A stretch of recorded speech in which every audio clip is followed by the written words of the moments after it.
Tino tries something new.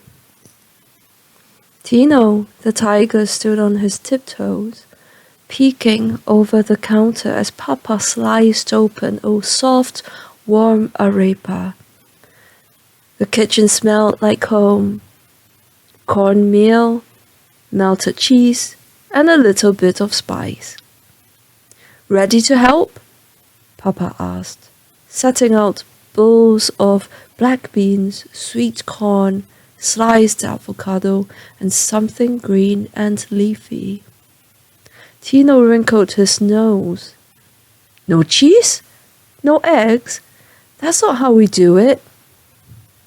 Papa chuckled.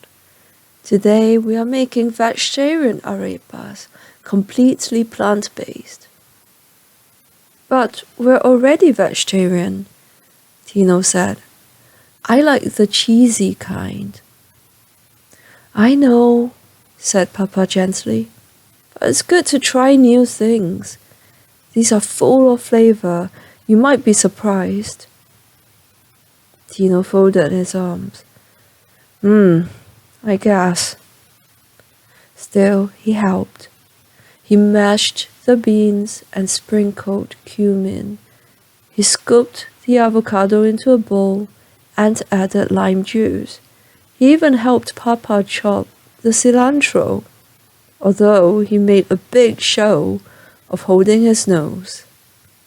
At lunchtime, Tino's friends arrived.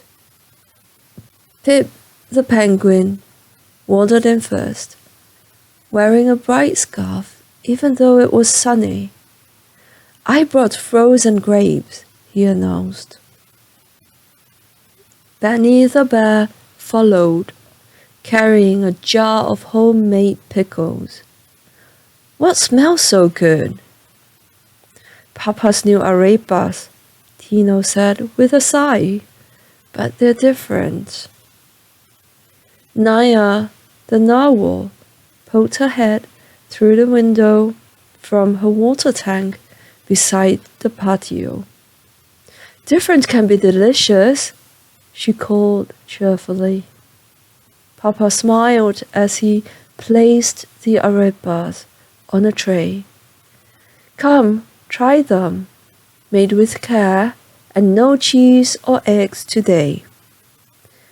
Everyone gathered on the big picnic blanket.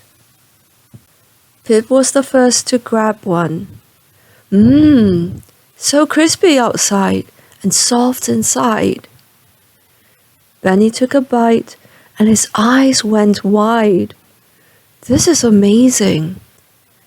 It's creamy and spicy and crunchy all at once. Tino blinked. Really? Try yours, urged Naya. You helped make them.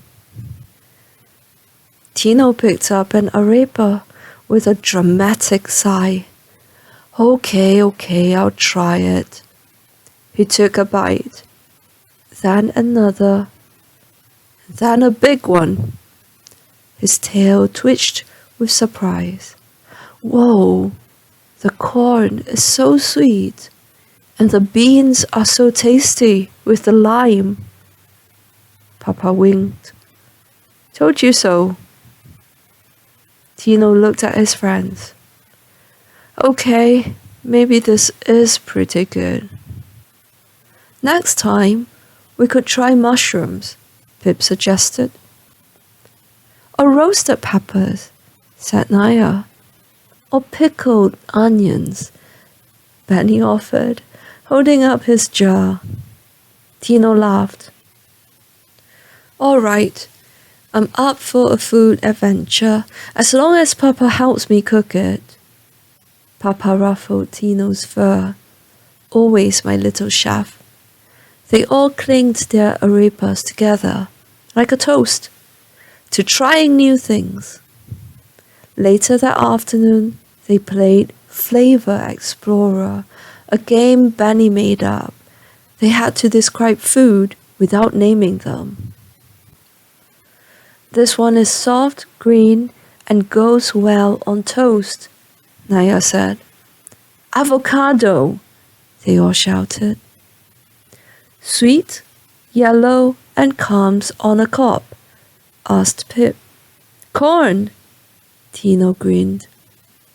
Benny held up a mystery item. Sour, purple, and pickled in a jar. Tino sniffed it. Ooh, that's tricky. He tasted it and made a face. Yow, that's sour. Benny laughed. Pickled red cabbage. Okay, I'm not ready for everything new, Tino said, fanning his tongue. Papa brought out a surprise. Since you were all brave today, how about a special treat? From the cooler, he pulled out frozen banana slices dipped in dark chocolate. Dessert arepas? Pip guessed hopefully. Not today, Papa smiled. But now that's an idea. Tino licked his chocolatey lips and thought, Papa, can we invent arepa sundaes next? Papa chuckled. Why not? Food is for exploring. The end.